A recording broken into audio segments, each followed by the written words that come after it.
इस वीडियो में हम बर्ड्स के अंदर जो माइग्रेशन और नेविगेशन का फिनोमेना है उसको डिस्कस करेंगे। तो माइग्रेशन बेसिकली बर्ड्स की जो पीरियोडिक मूवमेंट है between breeding and non breeding areas, उसको हम माइग्रेशन कहते हैं। ब्रीडिंग एरियाज़ ऐसे एरियाज़ हैं जहाँ पे बर्ड्स जो हैं ये अपने जो रिप्रोडक्टिव एक्टिविटीज़ हैं उनको परफॉर्म करते हैं, नेस्टिंग करते हैं, एग ले करते हैं, यंग वंस जो हैं उनकी प्रोडक्शन और नरिशमेंट वगैरह करते हैं। और नॉन ब्रीडिंग एरियाज़ ऐसे एरियाज़ हैं जहाँ पे बर्ड्स जो हैं ये अपनी जो बाकी एक्टिविटीज़ हैं उनको परफॉर्म करते हैं। ठीक है, तो माइग्रेशंस जो हैं ये मोस्टली एनुअल्स होते हैं, ईयरली बेसिस पे होती हैं। और इनमें जो नेस्टिंग एरियाज़ हैं ये नॉर्दर्न रीजन्स में होते हैं और विंटरिंग ग्राउंड जो हैं ये साउथ में होती हैं। नेस्टिंग एरियाज़ फिर से वही एरियाज़ है जहाँ पे ये अपनी रिप्रोडक्टिव एक्टिविटीज़ को परफॉर्म करते हैं। और विंटरिंग ग्राउंड्स जो हैं ये ऐसे रीजन्स हैं जहाँ पे ये अपना विंटर सीज़न जो है उसको गुजारने के लिए मूव करते हैं और ये बेसिकली साउथ में होती हैं।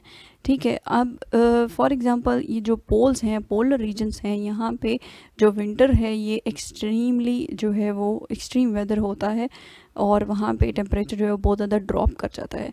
टेम्परेचर ड्रॉप करने की वजह से वहाँ पे क्या होता है कि जो बर्ड्स के सर्वाइवल के लिए जो इनको रिसोर्सेज रिक्वायर्ड हैं, मींस इनकी जो फूड है या जो शेल्टर है, इनके जो नेस्ट्स हैं रहने के लिए, तो वो वहाँ पे इनको रिसोर्सेज अवेलेबल नहीं होते उस टाइम पे। तो इसलिए वो क्या करते हैं, विंटर सीज़न गुजारने के लिए वो जो पोल्स हैं, नॉर्दर्न पोल है, वहाँ से जो है वो साउथ वर्ड मूव कर जाते हैं। ठीक है, और माइग्रेशन जो है ये बेसिकली क्यों होती है, क्लाइमेटिक एक्सट्रीम्स को अवॉइड करने के लिए और रिसोर्सेज जो हैं उनको यूटिलाइज़ करने के लिए डिफरेंट एरियाज़ में। जब वहाँ पे स्कार्सिटी हो जाएगी रिसोर्सेज की तो उसको जो है वो अवॉइड करने के लिए ये उन एरियाज़ में मूव करेंगे जहाँ पे रिसोर्सेज जो हैं वो एडिक्वेट अमाउंट में इनको अवेलेबल होंगे। ठीक है, तो नेक्स्ट है, अब माइग्रेशन जो है बर्ड्स को इस चीज़ का पता कैसे चलेगा कि किस टाइम पे इन्होंने माइग्रेट करना है। तो माइग्रेशन के लिए जो है ये इंटरनल और एक्सटर्नल क्यूज़ जो हैं ये दोनों इम्पॉर्टेंट रोल प्ले करते हैं। मिसाल के तौर पे एक्सटर्नल क्यूज़ जो हैं इसमें सबसे इम्पॉर्टेंट क्यू जो है ये फ़ोटो पीरियड है। फ़ोटो पीरियड जो है ये क्या है, फ़ोटो पीरियड एक 24 आवर डे के अंदर जितना टाइम जो है वो रोशनी अवेलेबल है, सनलाइट है, इसको हम दूसरे लफ्ज़ों में डे लेंथ भी कह सकते हैं। ठीक है, तो चेंजिंग जो फ़ोटो पीरियड की लेंथ है, चेंजिंग लेंथ ये एज अ क्यू एक्ट करती है। मिसाल के तौर पे जब विंटर सीज़न आना हो तो क्या होता है कि डे लेंथ कम होना शुरू हो जाती है और समर सीज़न में क्या होता है कि डे लेंथ इंक्रीज़ करना शुरू हो जाती है। ठीक है, तो ये एक एक्सटर्नल क्यू है जो कि डिफरेंट जो बायोलॉजिकल रिदम्स हैं उनको रेगुलेट करता है। तो ये माइग्रेशन के लिए भी as an external cue act करता है। अब इन एक्सटर्नल क्यूज़ की वजह से वो जो इनेट जेनेटिक क्लॉक्स हैं वो एक्टिवेट होंगी और फिजियोलॉजिकल चेंजेस होंगी। फिजियोलॉजिकल चेंजेस मिसाल के तौर पे माइग्रेशन के लिए क्या होता है कि फ़ैट डेपोजिशन होती है बर्ड्स के अंदर। ठीक है, फ़ैट डेपोजिशन होती है, जब फ़ैट डेपोजिशन होगी वो उस फ़ैट को यूटिलाइज़ करेंगे अपने जो माइग्रेटरी जर्नी है उसके अंदर। ठीक है, तो इस वजह से क्या होगा कि ये बॉडी जो है ये रेडी हो जाएगी माइग्रेशन के लिए। अब तमाम बर्ड्स जो हैं ये माइग्रेट नहीं करते। ठीक है, तमाम बर्ड्स क्या हैं, ये माइग्रेट नहीं करते। कुछ स्पेसिफिक जो बर्ड्स हैं यही क्यों माइग्रेट करते हैं। जो माइग्रेशन है it is basically a matter of resource utilisation. ठीक है, अब वो बर्ड्स जो ऐसे इलाकों में रहते हैं जहाँ पे रिसोर्स की जो अवेलेबिलिटी है वो सीज़न पे डिपेंड कर रही है, वो सीज़न पे डिपेंड कर रही है। ठीक है, सीज़न के लिहाज से उनको रिसोर्सेज अवेलेबल होंगे। ठीक है, समर में उनको एडिक्वेट फूड भी मिलेगा। ठीक है, नेस्टिंग साइट्स भी होगी उनके पास। ठीक है, टेम्परेचर जो है वो भी नॉर्मल है जिसको वो बेयर कर सकते हैं। ठीक है, तो ये क्या है कि जो सिचुएशन है वो उनकी सर्वाइवल के लिए आइडियल है, रिसोर्सेज उनको मिल रहे हैं। ठीक है, लेकिन जब विंटर आएगा या सीज़न चेंज होगा तो क्या होगा, वहाँ पे रिसोर्सेज उनको नहीं अवेलेबल होंगे। ठीक है, तो ये चीज़ है, ये सीजनल प्रिडिक्टेबिलिटी है रिसोर्स अवेलेबिलिटी के लिहाज से। ठीक है, तो इस वजह से क्या है कि वो बर्ड्स जिनके वहाँ एक रीजन में रिसोर्सेज जो है वो सीज़न डिपेंडेंट हैं, तो वो बर्ड्स माइग्रेट कर जाते हैं। लेकिन ऐसे बर्ड्स जिनको एक ही रीजन में through out the year resources available होंगे, वो बर्ड्स माइग्रेट नहीं करेंगे।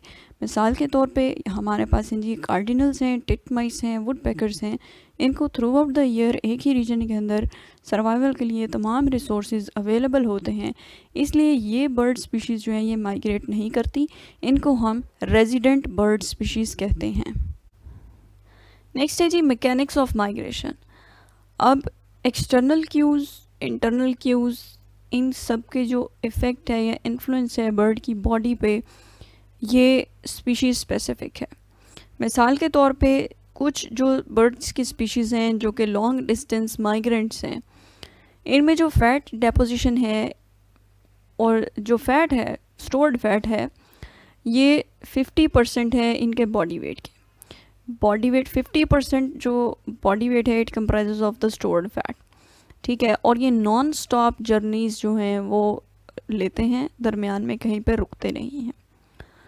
अब कुछ दूसरी स्पीशीज़ हैं जिनमें क्या होता है कि ड्यूरिंग माइग्रेशन वो दरमियान में स्टॉप भी करती हैं, फ्रीक्वेंटली रुकती हैं, फीड करती हैं, रेस्ट करती हैं, और इस तरीके से जो है अपने माइग्रेशन का जो जर्नी है उसको कैरी आउट करती हैं।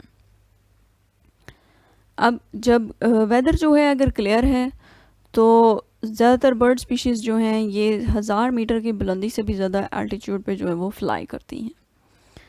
ठीक है, और इसमें हमारे पास जो प्रोमिनेंट एग्जांपल है पर्पल मार्टिन्स की, ये एक दिन में 770 किलोमीटर या 300 मील से ज़्यादा डिस्टेंस जो है वो कवर कर सकती हैं। ठीक है, और जो बर्ड स्पीशीज़ हैं ये स्पेसिफिक माइग्रेशन रूट्स जो हैं वो लेती हैं। ठीक है, अब ये स्पेसिफिक माइग्रेशन रूट्स जो हैं वो कैसे लेती हैं, इनको कैसे पता चल जाता है कि इन्होंने इसी रूट के थ्रू जाना है, ये हम देखते हैं नेविगेशन के पोर्शन में। Next G navigation in birds.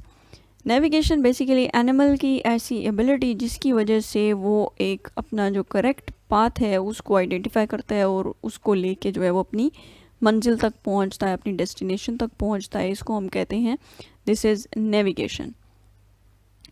तो बर्ड्स जो हैं इनमें दो तरह की नेविगेशन होती है, रूट बेस्ड नेविगेशन और लोकेशन बेस्ड नेविगेशन।